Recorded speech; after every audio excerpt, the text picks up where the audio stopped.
I think it's love. Can't understand it, I've never been sick.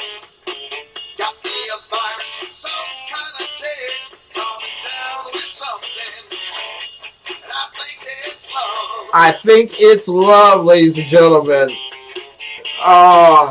Ladies and gentlemen, it is great love for Donald Trump and what he's done. And this show is dedicated to my producer, Bonnie Williams, who has a tremendous affinity as a New Yorker for Donald Trump.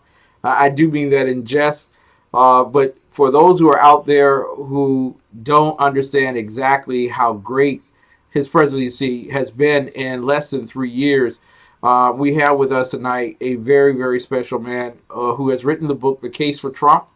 And he is not only a senior fellow in residence at the Hoover Institution, but he is a nationally syndicated columnist.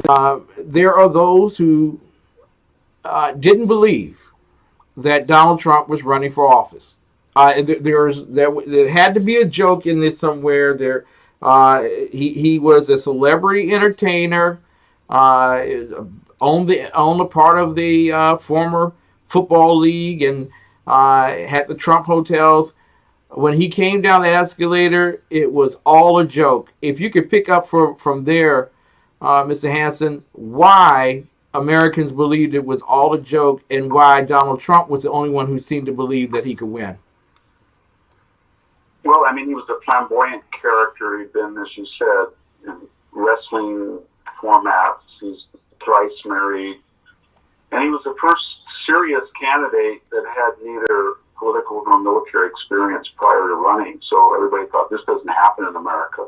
He was blunt. He could be crude. And after he attacked John McCain, people said it was true. But he had a message that was not only non-traditionally Republican in the sense that it said China is not fated to take over the world. We can stop it. And the individual desires for allowing the Chinese and other competitors to rig the system. And then you can't have a sovereign country without security. And we want legal rather than illegal immigration. And we're going to go abroad and get into a war and intervention. We have to translate our battlefield success into strategic advantage. And we haven't been doing that in Libya and Afghanistan. That was a kind of a new message, and it was geared toward about 9 states. Mm-hmm. The election was never going to be determined in Texas. It's not going to flip, blue, and California's not going to flip red. Yep.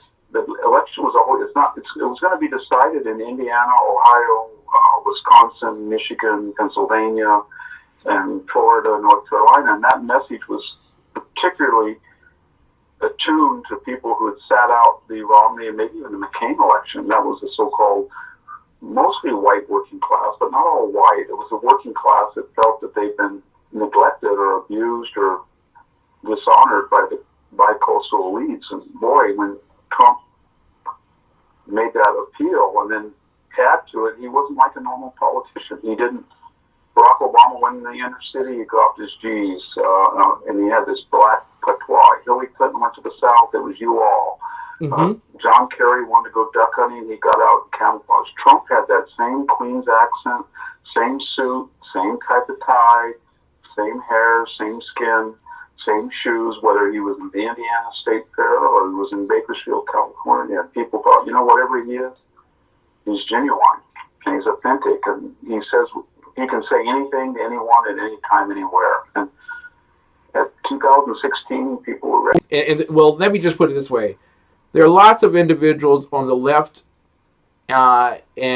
east left coast and west left coast that cannot believe that Donald Trump won this election. You are a historian. You are also a knowledgeable figure in terms of military strategy. What was Donald Trump's strategy for winning? And can it ever be repeated again?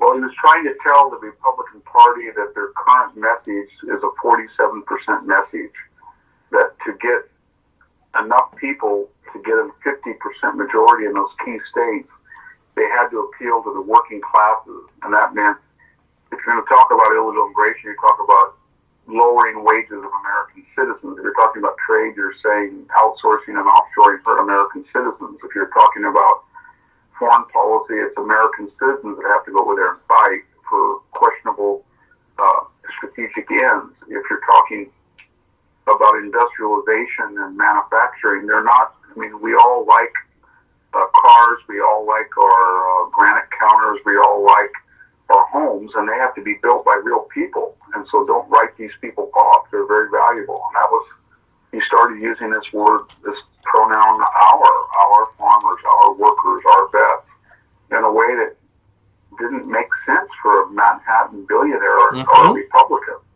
So he sort of out-popularized, he was better populist than the Democrats were. So he went into West Virginia and he said, beautiful, clean coal and our miners. And Hillary went in and said, we're going to put you out of business and you got to find a new job. So he had a different message. And he didn't have the money, he didn't have the staff, he didn't have any of the resources of the Democratic machine, and much less Hillary Clinton.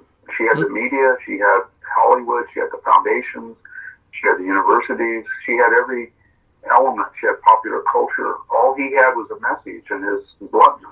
Now, based on that assessment, Mr. Hanson, and who Victor Davis Hanson with us tonight, VictorHanson.com, go and order the book, The Case for Trump. Based on that analysis, he although popular, he was not a proven politician. Although wealthy, he did not have campaign fund strategies. Although a consummate orator, or at least entertainer, he was not seen as a skilled or diamond-sensitive speaker. So here it is. He's running for office. He's focused on China, China, China. The Democrats are focused on Russia, Russia, Russia. He had to cheat in order to win. Am I correct about that? Did Donald Trump cheat in order to win this election? No, he didn't. We know that now. We funded a $50 million, probably 100 attorneys have gone into the Mueller investigation at one time or the other, and their rationale or agenda was find evidence of Russian collusion. That is quid pro quo deal making that allowed the Russians to undermine Hillary's campaign, and they can't find it. I mean, they can take minor officials and call them in and say, you know what, we don't like your tax return files. What we do know is, and this is a fact, and so it's probably unpalatable to many of your audience, I don't know, but Hillary Clinton, in the middle of the campaign, took a law firm to hide her campaign donation, and then got a dossier that was unverified, salacious, in the middle of the campaign. Then they took that dossier and they seeded it with Bruce Orr and the DOJ, with Comey and the FBI, with Brennan and the CIA, for the national security, and they leaked it in October 2016 to damage the Trump campaign. And then when that didn't work, they used it again to go to a FISA court and surveil people to entrap them and to destroy the Trump presidency. And that's all coming out. It's all come out. And as soon as the Mueller investigation wraps up, I imagine Trump will tell his legal team, okay, there's no more exposure. Take all of these documents that have been redacted and just release them. And I think it's going to be a pretty devastating portrait of everything from, the DOJ to the FBI. Yes, and there's recent news that the former Attorney General, the former Attorney General for the Department of Justice, and former Senator from Alabama have requested an investigation into Hillary Rodham Clinton and her work on Uranium One. It was disclosed earlier last week that, unfortunately, that there were those who were in the DOJ that were trying to hide that request for information.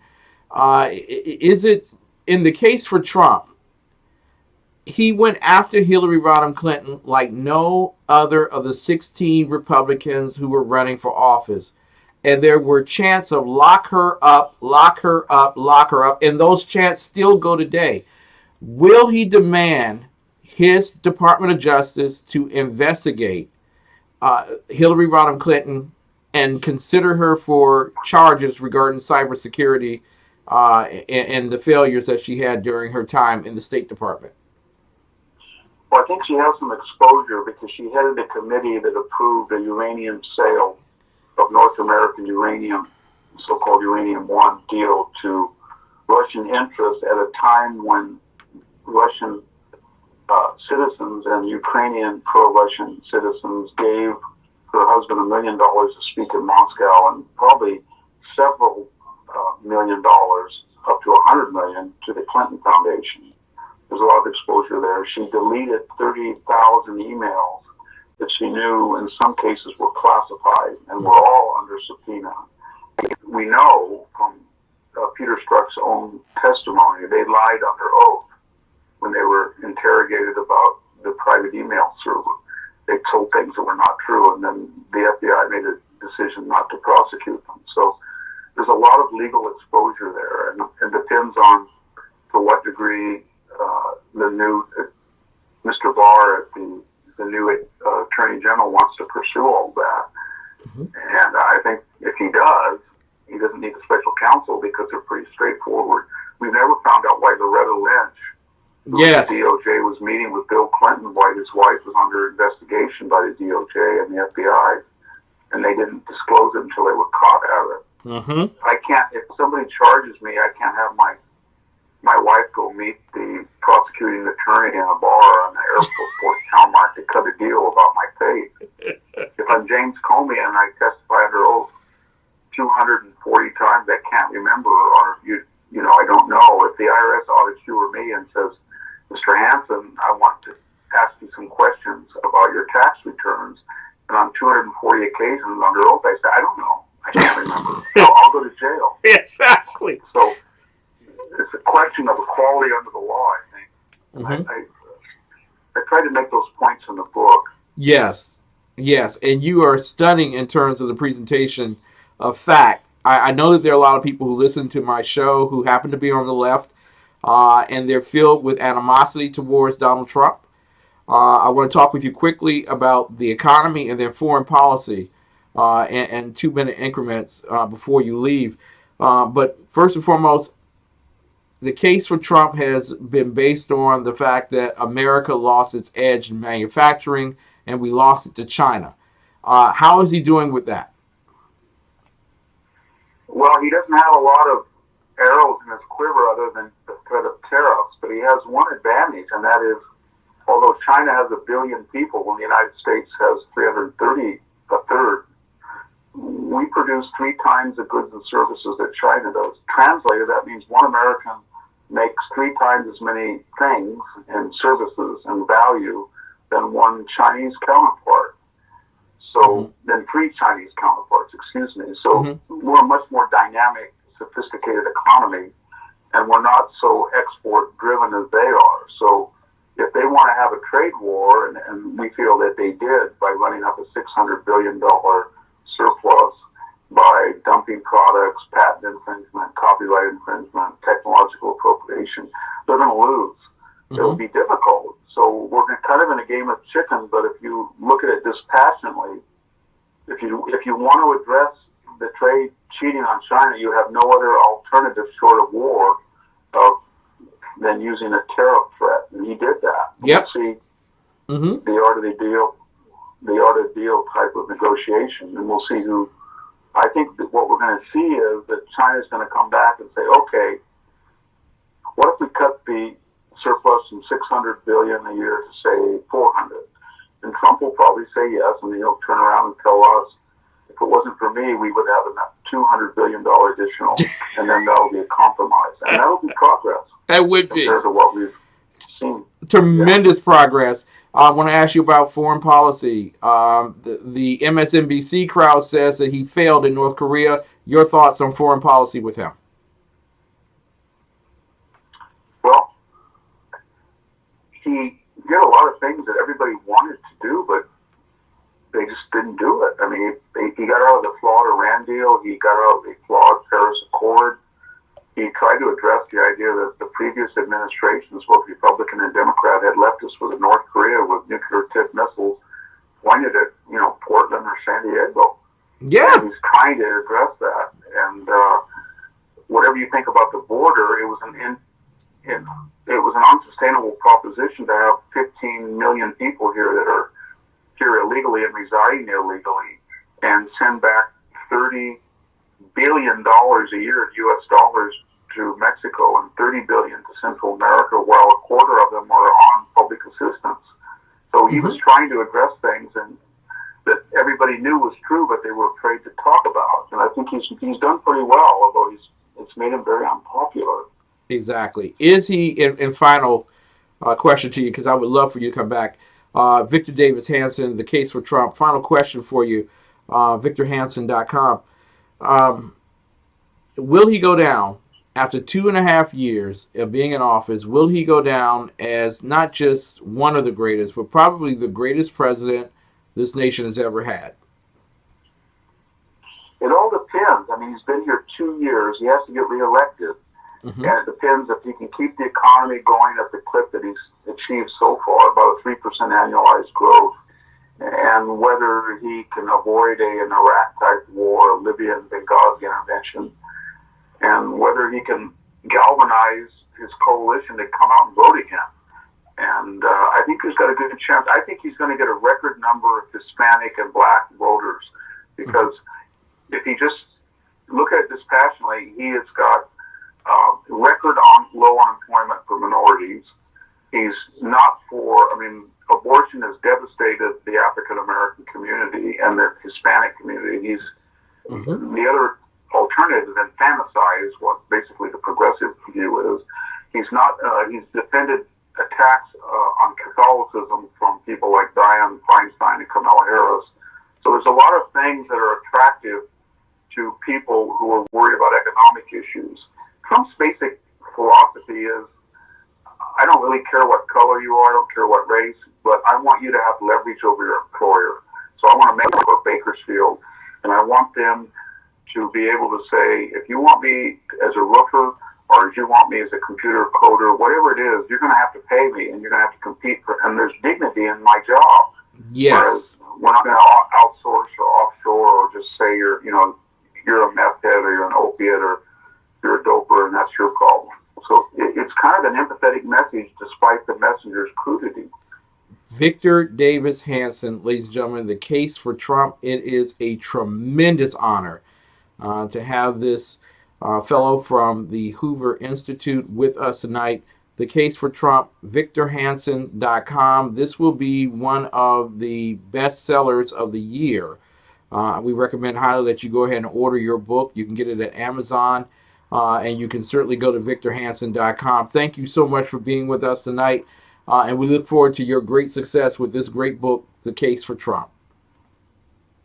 Thank you. Appreciate it. All right. Ladies and gentlemen, we will be back with more of the